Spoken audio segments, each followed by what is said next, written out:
आणि त्याच्यानंतर ॲलोव्हेराचा तुम्ही ज्यूस घेतलात तर त्याच्याबरोबर आवळ्याचा ज्यूस सकाळी मिक्स करून घेतलात तरी सुद्धा ते तुम्हाला शरीराला फायदेशीर ठरतं. पण तो ताजा घेणं गरजेचं असतं, कारण आवळ्याचा ज्यूस जेव्हा आपण बाहेरून विकत आणतो तेव्हा नंतर त्याचा रंग बदलतो. म्हणजे ते ब्राऊन कडे जातं, जो पांढरा शुभ्र असतो किंवा येलो असतो. आपण जेव्हा घरी आवळ्याचं सरबत करतात तेव्हा ते पांढरं असतं, पण नंतर काही दिवसांनी त्याचा रंग बदलतो. पण त्याचा रंग जरी बदलला तरी त्याचे गुणधर्म बदलत नाहीत. त्यामुळे तुम्ही ते व्यवस्थित ठेवलं, तुम्ही फ्रीजमध्ये ठेवलं तर ते तुम्ही व्यवस्थित प्रमाणे वापरू शकता. ॲलोव्हेराचं लोणचं सुद्धा बाहेर एक 3-4 दिवस राहतं, पण नाहीतर तुम्हाला जास्तीत जास्त 8-10 दिवस ते वापरायचं असेल तर ते तुम्ही फ्रीजमध्ये सुद्धा ठेवू शकता. हे सगळं झालं तुम्हाला आहारातल्या वेगवेगळ्या गोष्टींबद्दल. आता महत्वाचा मुद्दा येतो की मीठ कुठचं वापरावं. म्हणजे आपण बघतो की मीठ जे असतं की आयोडीनवाला नमक. तर आपल्याला ज्या ठिकाणी राजस्थान सारख्या ठिकाणी त्या आयोडीनवाल्या नमकची गरज असते ना, तिथे ते जरूर वापरावं. पण आपण पूर्वीच्या काळी म्हणजे माझं आजोळ जे आहे ते कांजूरमार्गचं. माझा मामाही येतात तर इथे हजर आहे. आणि तिथे आपण जेव्हा मुलुंडला जातो तेव्हा मुलुंडला तिथे आपण मिठागरं बघतो. आणि तिथे पूर्वीच्या काळी खडे मीठ मिळायचं. आणि माझी आजी अशा मोठ्या मोठ्या चिनी मातीच्या बरण्यांमध्ये ते मीठ भरून ठेवायची. आणि आपल्याला जशी गरज पडेल तसं ते मीठ आपण बारीक करायचं आणि ते मीठ वापरायचं. आजही तुम्ही ते बाहेरून खडे मीठ आणा. आपल्याला ते दिसायला जरी छान नाही दिसलं तरी ते आरोग्यासाठी खरोखर योग्य आणि चांगलं ठरतं. तुम्ही बघा, आपण लोणचं जेव्हा बनवतो तेव्हा खाली खडे मीठ जर घालून ठेवलं तर तिथे प्रिझर्वेशन खूप चांगलं होतं. त्याचप्रमाणे आपल्या शरीराची वाढ व्यवस्थित जर व्हायची असेल तर तुम्ही ते खडे मीठ जरूर वापरा. आयोडीनवालं मीठ आणलं तरी सुद्धा त्याचा शरीराला उपयोग होईल, पण मी सांगितलं तसं की तुम्ही ते एअरटाईट कंटेनरमध्ये ताबडतोब ट्रान्सफर करणं गरजेचं असतं. कारण तुम्ही जेव्हा ते उघडता तेव्हा त्याच्यातलं आयोडीन बरंचसं हवेमध्ये उडून गेलेलं असतं. त्यामुळे आपण कुठचं मीठ वापरतोय हे पण गरजेचं असतं. त्या ठिकाणी लोकांच्या मनात अजून शंका असतात, मी सैंधव वापरू का? तुम्ही सैंधव वापरू शकता, पण त्याच्यामध्ये आयोडीन नसतं. त्यामुळे तुम्ही थायरॉइडच्या पेशंटसाठी जर वापरत असाल तर इथे तुम्ही खडे मीठ जरूर वापरा. म्हणजे सैंधव मीठ हे आपण उपासासाठी वापरतो. काळे मीठ म्हणजे सैंदेलोण आणि पादेलोण ह्या ज्या गोष्टी आहेत ह्या आपण जेवणामध्ये वापरू शकतो. पण खडे मीठ जे असतं ते तुम्ही जरूर वापरू शकता. त्याच्यानंतर दूध जे असतं, तर दूध हा अतिशय चांगला स्रोत आहे आयोडीन मिळण्यासाठी. पण इथे परत एक सांगावंसं वाटतं की हल्ली दूध जे असतं ते इतकं पोल्युशन असतं, त्याच्यामध्ये इतकं अडल्ट्रेशन असतं. म्हणजे आपल्या शरीराला आवश्यक त्या गोष्टी दुधामधून मिळतात का? तर तुम्ही A2 गाईचं, गीर गाईचं, देशी गाईचं असं जर दूध वापरलं तर त्याचा तुमच्या शरीराला नक्कीच फायदा होईल. आणि मग ते तुम्ही अगदी 1 कप दूध जरी घेतलं तरी त्याचा तुम्हाला नक्की फायदा होईल. तुम्ही तुमच्या जेवणामध्ये तुपाचा जरूर वापर करा. म्हणजे कुठचाही आजार असो किंवा नसो, म्हणजे तुम्हाला डायबेटीस असो, तुम्हाला थायरॉइड असो, तुम्हाला ब्लड प्रेशर असो, तुम्हाला हार्टचा आजार असो, कुठचाही आजार असला तरी अन्नशुद्धी म्हणून तुपाचा जरूर वापर करा. त्यामुळे हे जे तूप आहे मग ते तुम्ही जर गाईचं वापरलं तर ते खूप चांगलं. तुम्ही समजा बाहेरून तूप आणत असाल तर बाहेरचं तूप असतं ना, ते कसं असतं की ते बऱ्याच वेळेला दुधावरची मलई काढून फक्त ते मलई उकळून केलेलं असतं. आणि आपण जेव्हा घरी आपण तूप बनवतो तेव्हा त्या दह्यापासून लोणी करतो, त्या लोण्यापासून ते तूप तयार करतो. त्यामुळे जेव्हा बाहेरचं तूप तुम्ही आणता तेव्हा मी पेशंटना सांगते किंवा तुम्हा सगळ्यांना, जे पेशंट नाहीत अशाने सुद्धा, ते बाहेरून आणलेलं जे तूप असतं त्याच्यामध्ये आपण जर विड्याचं पान टाकले, एक 2-3 विड्याची पानं 1 लिटर तुपाला पुरेशी होतात. मोठी पानं आणायची, धुवायची स्वच्छ आणि ती 1 लिटर पाण्यात तुपामध्ये टाकली आणि ते जर तूप आपण उकळवलं तर त्या तुपामध्ये आपल्याला शरीराला जे आवश्यक घटक जे असतात, गुणधर्म असतात ते मिळतात. आणि मग ते तूप तुम्ही वापरू शकता. तर अशा प्रकारे आपण आहारामध्ये काय काय गोष्टी खाव्यात, काय खाऊ नयेत हे बघितलं. आता आपण थोडंसं विहाराकडे येऊया. विहार म्हणजे दिनचर्या. कारण आपल्या शरीरामध्ये चांगल्या हॉर्मोन्सची निर्मिती होण्यासाठी आपल्याला झोप ही पुरेशी मिळणं खूप गरजेचं आहे. आणि पुरेशी झोप म्हणजे 6 ते 7, 7 ते 8 तास झोप सांगतात, पण हल्ली तुम्ही ऑफिसला जाता, तुम्ही IT सेक्टर्समध्ये काम करणारी मुलं असतात, त्यांचा तर पूर्ण दिवस हा रिव्हर्स झालेला असतो. म्हणजे त्यांच्या हॉर्मोन्समध्ये तर खूप मोठ्या प्रमाणामध्ये गडबड झालेलीच असते. अशा वेळेला योग्य झोप ही खूप महत्वाची आहे. म्हणजे रात्री आपण 10 ते 10:30ला झोपणं खूप गरजेचं आहे आणि सकाळी लवकर उठणं. आणि इथे फार महत्वाची गोष्ट अशी आहे, की आपल्या हातामध्ये जे खेळणं असतं, की जे आपण 12 वाजेपर्यंत त्याच्यावरती असतो, तो WhatsApp मोबाईल हा लवकर बंद करणं खूप गरजेचं असतं. म्हणजे त्याच्यातनं येणारे जे रेडिएशन्स असतात, ते तुमच्या शरीराला घातक ठरतात. मग तो आजार कुठचाही असो आणि तुम्ही तुमचा मोबाईल झोपण्याच्या पूर्वी किमान 1 ते 1.5 तास बंद करणं खूप गरजेचं असतं. आणि तो मोबाईल तुम्ही जर तुमच्या दुसऱ्या खोलीत तुम्ही बेडरूममध्ये झोपताय, तर तुम्ही हॉलमध्ये ठेवा आणि शांतपणे झोपा. पूर्वीच्या काळी होते का हो मोबाईल? तरी सुद्धा आपण आपलं आयुष्य सुखाने चाललेलं होतं, व्यवस्थित चाललेलं होतं. त्याच्याऐवजी तुम्ही छान पुस्तकं वाचा, गाणी ऐका, घरातल्या लोकांबरोबर तुम्ही गप्पा मारा आणि हे असं केल्याने तुमच्या शरीरामध्ये गुड हॉर्मोन्सची निर्मिती होते. आणि या गुड हॉर्मोन्सच्या निर्मितीमुळे तुमचं थायरॉइडचं फंक्शन जे असतं ते सुधारतं. म्हणजे हल्ली प्रत्येकाच्या स्ट्रेस लेव्हल या एवढ्या जास्ती प्रमाणामध्ये वाढलेल्या आहेत. आणि ती स्ट्रेस लेव्हल कमी करण्यासाठी आपण आपण घरामध्ये बघा फक्त रात्रीच्या वेळेला एकत्र येतो जेवणाच्या टेबलवरती. आणि आपण जेव्हा एकमेकांशी बोलतो तेव्हा आपल्यामध्ये संवाद होणं गरजेचं असतं. आपण दिवसभरामध्ये काय केलं, कुणाशी काय बोललो, मला कोण भेटलं, हे सुद्धा सांगणं खूप गरजेचं असतं. आणि हा संवाद तुमचा स्ट्रेस बस्टर, तुमचा स्ट्रेस घालवणारं असतं. त्यामुळे आपण एकमेकांशी बोलणं, आपले मित्रांना फोन करा, आपल्या मित्रमंडळींशी एकत्र भेटा, हे सुद्धा तुमच्या स्ट्रेस लेव्हल कमी करतं.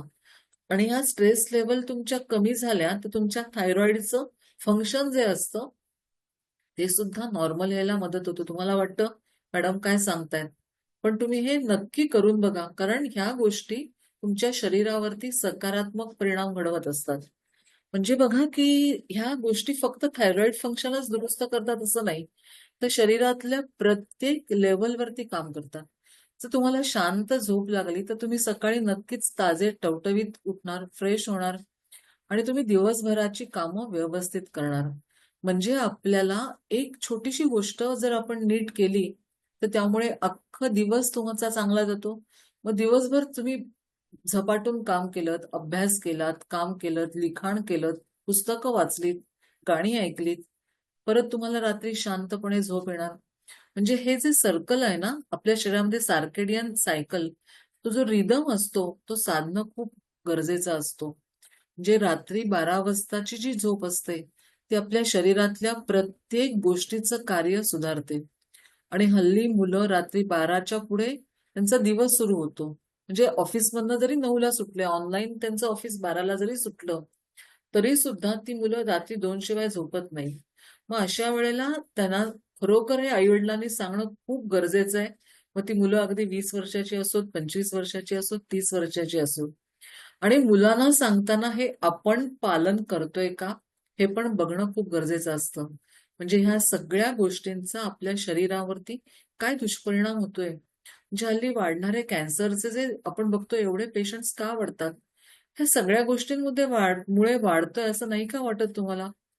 त्यामुळे ह्या सगळ्या गोष्टी आपण कटाक्षाने आपण दूर ठेवणं खूप गरजेचं असतं.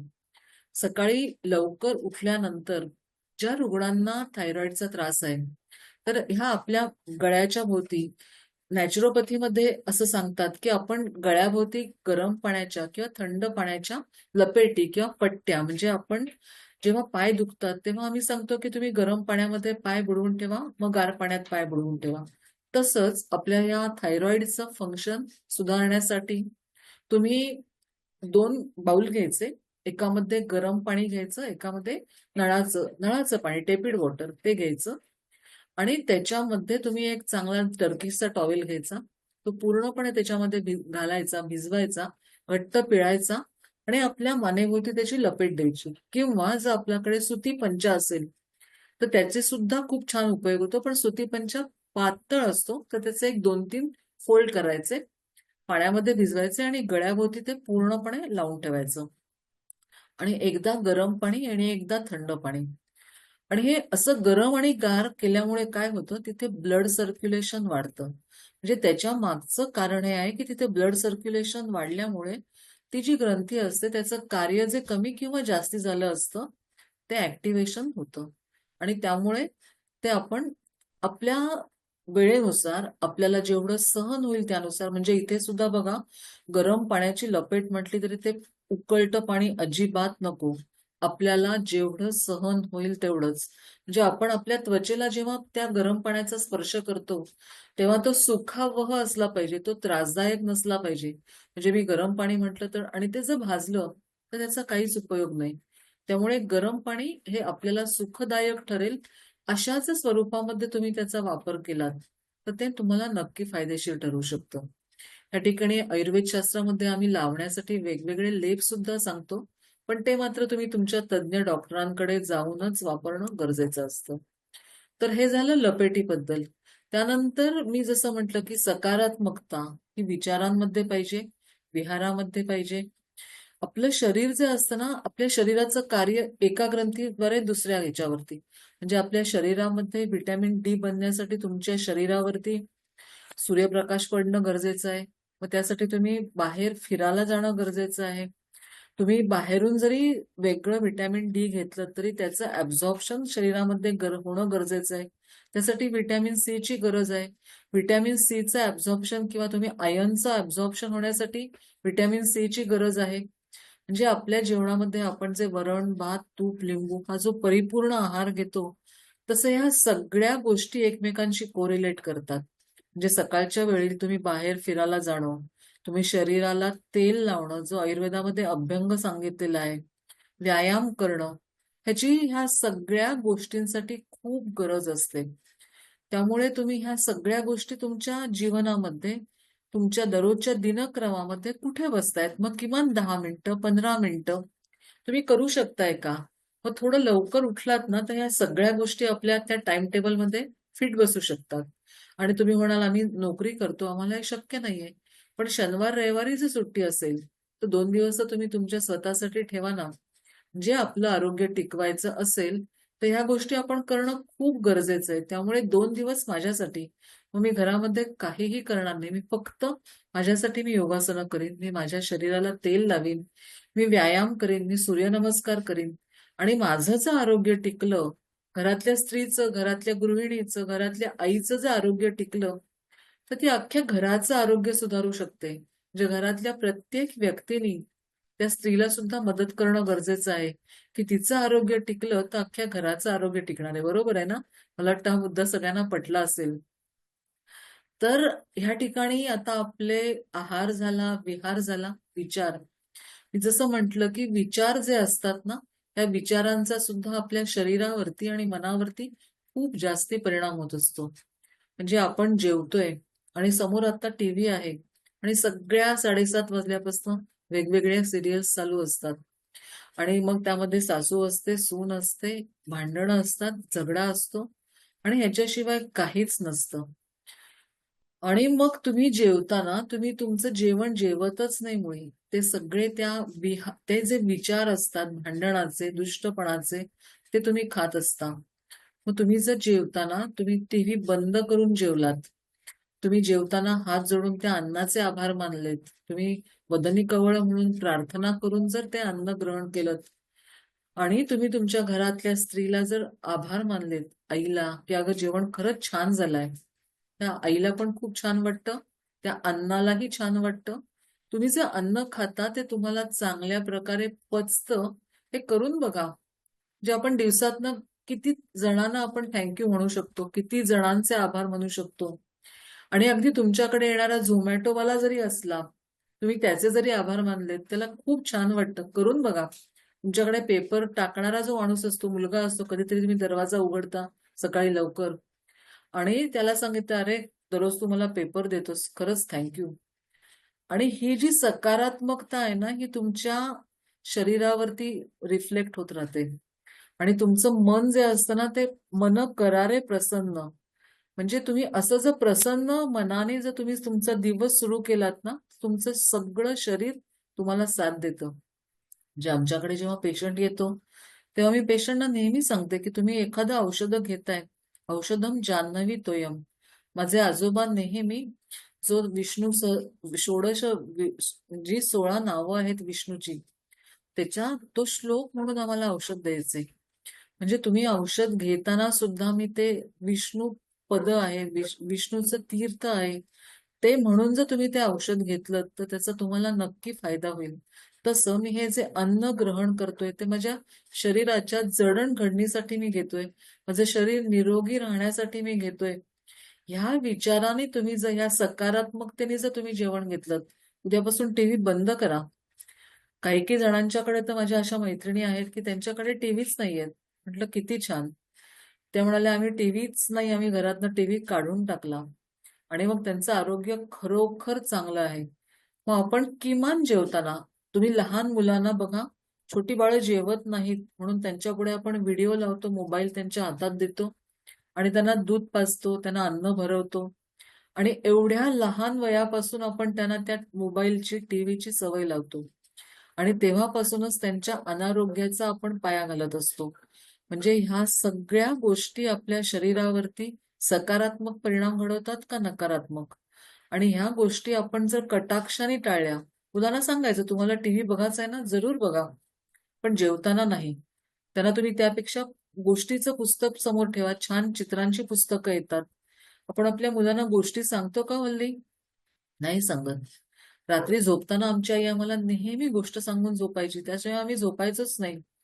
पण त्याच छान गोष्टी तुम्ही जर मुलांना जेवताना जर सांगितल्यात, तर तुमचं मूल अतिशय आनंदाने जेवेल.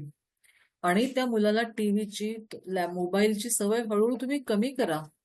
आणि मग त्याचं आरोग्य लहानपणापासून सुधारायला लागेल. म्हणजे ही विचारातली जी सकारात्मकता आहे, ती तुमच्या आहारावरती, तुमच्या शरीरावरती, तुमच्या निरोगीपणासाठी खूप चांगल्या प्रकारे मदत करते. हे झाले विचार. ह्याच्यानंतर योगासनांचा खूप मोठा ह्याच्यामध्ये सहभाग असतो. खूप मोठा रोल आहे. पण इथे योगशास्त्र म्हणजे फक्त आसनं नाहीत. म्हणजे मी जे आता विचार सांगितले, तसंच यम-नियम. मी जसं म्हटलं, की तुमच्याकडे सकाळी येणाऱ्या अगदी कामवाली मावशी असेल, झोमॅटोवाला असेल, त्याला तुम्ही त्याचे आभार मानणं. म्हणजे यम आणि नियम म्हणजे माझ्या स्वतःसाठी आणि माझ्या समाजासाठी ह्या सगळ्या गोष्टींचं पालन हे सुद्धा तुमच्या शरीरावर सकारात्मक परिणाम घडवतं. तुमचं थायरॉइडचं फंक्शन चांगलं ठेवतं. करून बघा. आपण 1 महिन्याने परत भेटणार आहोत. तेव्हा तुम्ही मला जरूर फीडबॅक द्या. स्वातीताईंना सांगा, की हो आम्ही हे केलं आणि आम्हाला आमच्या शरीरावरती हे परिणाम दिसले. तर हे जे परिणाम असतात, तर योग जो असतो, तर योगासनांमध्ये आसनं येतात. त्यामध्ये विविध प्रकारचे बंध येतात, विविध प्रकारच्या मुद्रा येतात आणि ह्या सगळ्याचा शरीरामध्ये सकारात्मक परिणाम घडतो. ह्या ठिकाणी आपण जेव्हा आसनं म्हणतो, तेव्हा तुम्ही छान योगा मॅट घातलीत, त्याच्यावरती तुम्ही छान ट्राउझर घालून व्यवस्थित तुम्ही जर योगासनं केलीत, हलकसं संगीत लावलं, तर वातावरणाची निर्मिती होते किंवा तुम्ही मागे ओंकाराचा ध्वनी जरी लावून ठेवलात, तरी सुद्धा आपण जी योगासनं करतो, त्यासाठी एक प्रकारची वातावरण निर्मिती होते. म्हणजे बघा, योगासनं करताना मी नेहमी सांगते, की ती सजगतेने करणं खूप गरजेचं आहे. म्हणजे तुम्ही मन लावून जेव्हा एखादी गोष्ट करता ना, तेव्हा त्याचा 100% तुम्हाला फायदा मिळतो. मग तुम्ही समजा 5 मिनिटं मुलांनी अभ्यास करताना त्यांना सांगितलं, अर्धा तास डोळ्यापुढे पुस्तक घेऊन बसण्यापेक्षा एक 5 ते 10 मिनिटात त्याच्यातले बुलेट पॉइंट्स काय आहेत, सट, सट, सट वाचले आणि ते जर डोळे बंद केले, त्याच्यामध्ये मन लावून जर ते तुम्ही वाचलत, तर तो अभ्यास तुमच्या चटकन लक्षात राहतो. पण इकडे आतमध्ये आई काय करते बरं? माझी वही काय कोणीतरी घेत आहे, बाबा काहीतरी टीव्हीवर बघतोय किंवा छोटा भाऊ काहीतरी बोलतोय, माझा मोबाईल कोणी घेतलाय का? असा करत जर तुम्ही अभ्यास केला, तर तो नक्कीच अभ्यास चांगला होणार नाही. त्याचप्रमाणे तुम्ही योगासनं करताना सुद्धा त्यामध्ये समरसतेने व्हा. तुम्ही त्याच्यामध्ये जा. आपण जेव्हा दररोजची योगासनं करतो, मग तुम्हाला माहितीये की मला आता भुजंगासन करायचं आहे. म्हणजे मी जमिनीवरती कुठची पोज घेऊन कसा झोपणार आणि तुम्ही जर डोळे मिटून त्याच्यामध्ये तुमचं मन लावून तन्मयतेने, सजगतेने असं जर ते आसन केलं, तर त्या आसनाचा तुम्हाला खूप चांगला फायदा होईल. तर ह्या ठिकाणी मी जसं भुजंगासन म्हणतो, तर ह्या भुजंगासनाचा सुद्धा तुमच्या थायरॉइड ग्लँडवरती खूप चांगला परिणाम होतो.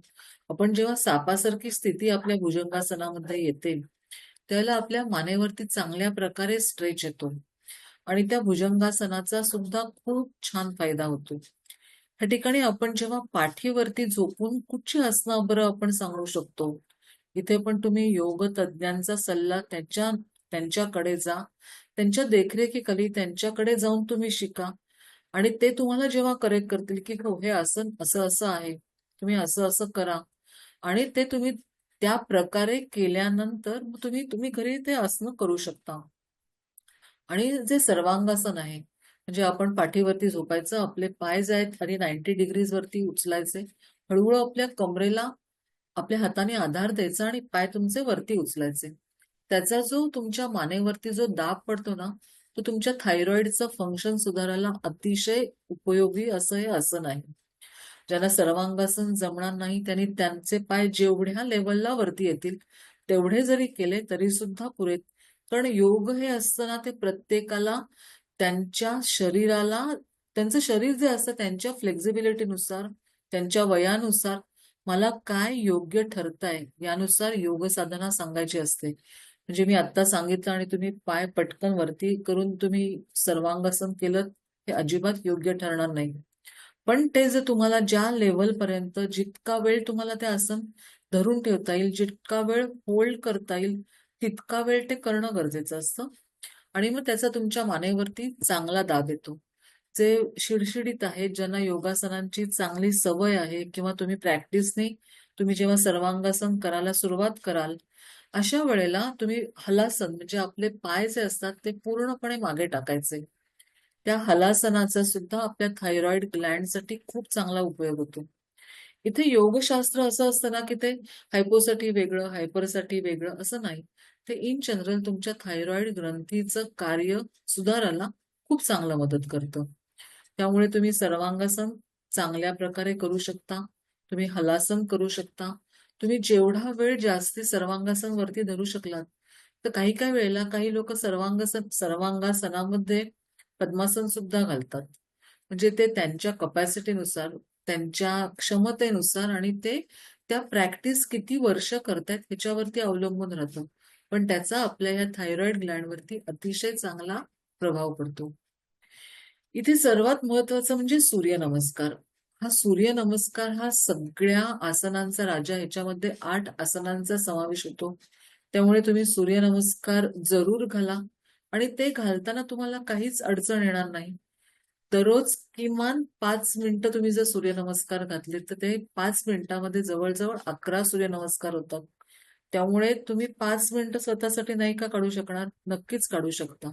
त्यामुळे तुम्ही सूर्यनमस्कारासारखा सर्वांग सुंदर व्यायाम नाही. तुम्ही सूर्यनमस्कार जेव्हा फास्ट करता, तुम्ही त्याची गती वाढवता, तेव्हा तो व्यायाम म्हणून होतो. तुम्ही जेव्हा स्लो मूव्हमेंटमध्ये करता, तेव्हा तो योगाच्या आसनांमध्ये त्या ग्रंथींवरती, त्या अवयवांवरती दाब येतो आणि त्यानुसार तो योगासनांचा वापर आपल्याला होतो. त्याच्यानंतर मी जसं म्हटलं, की आपली ही जी मान आहे, आपली ग्रंथी इथे आहे. तर ब्रह्ममुद्रा म्हणजे आपली जी मान असते, ती आपल्या डोक्याचं वजन जे असतं ना, ते 1.5 किलो असतं आणि आपल्या मानेवरती ते 1.5 किलो वजन तोललं जातं. आपल्या मानेतून वरती कॅरोटिड आर्टरीज जातात, त्या वरती आपल्या मेंदूकडे रक्तप्रवाह पुरवत असतात. त्यामुळे आपण मानेच्या संबंधित जेव्हा कुठचेही योगासनं करतो, तेव्हा ती अतिशय सावकाशीने करायची असतात. सहजतेने पण घाई न करता. म्हणजे मी जेव्हा म्हणते, की ब्रह्ममुद्रा आपल्याला थायरॉइड फंक्शनसाठी खूप चांगली आहे.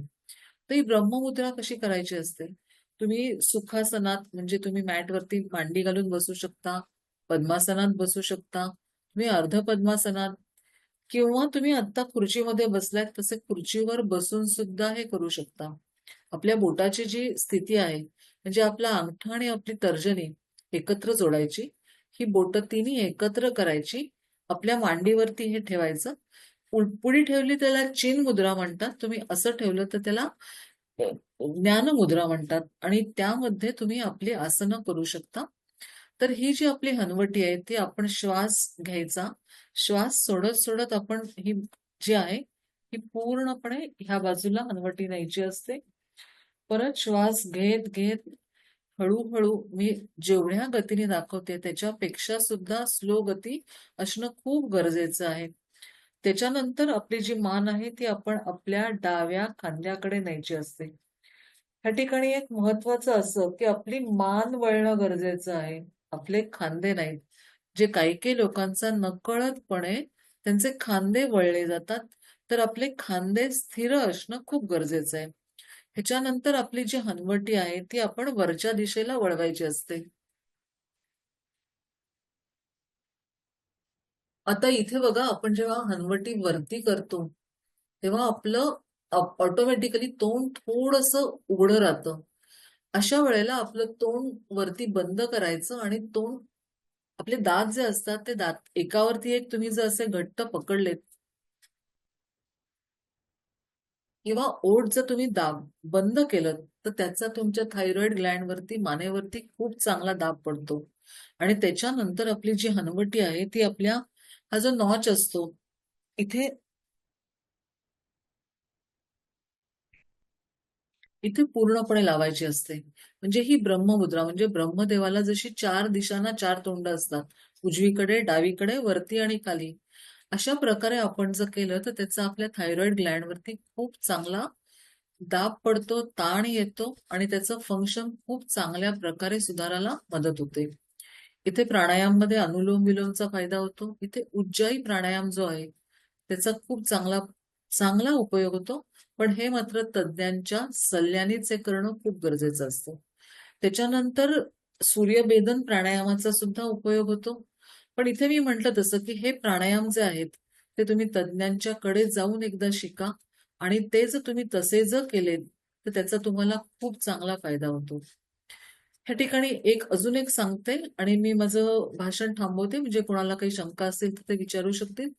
आयुर्वेदामध्ये नस्य हे खूप चांगली चिकित्सा सांगितलेली आहे ऊर्ध्व जत्रुगत विकारांसाठी.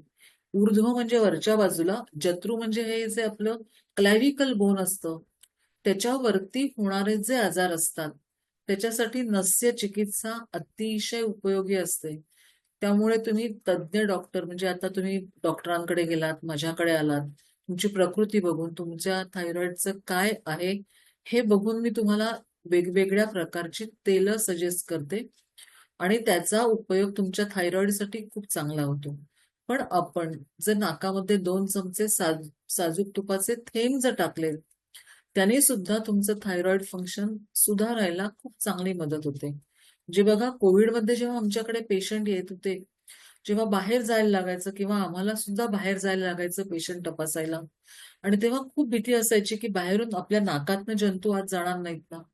अशा वेळेला नाकात साजूक तुपाचे थेंब टाकून आम्ही पेशंटना बाहेर जायला सांगायचो किंवा आम्ही सुद्धा त्याचा वापर करत होतो. त्यामुळे त्या साजूक तुपाचा तुम्ही नाकामध्ये नस्यासाठी वापर केलात तर त्यांनी फक्त थायरॉइड नाही पण आपल्या मानेच्या वरच्या सगळ्या आजारांसाठी त्याचा खूप छान फायदा होतो.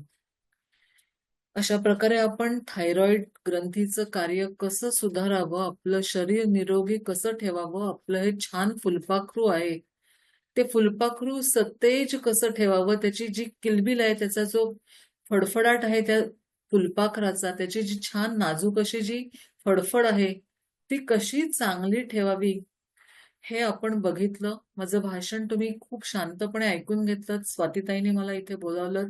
मी आपली खूप आभारी आहे. धन्यवाद.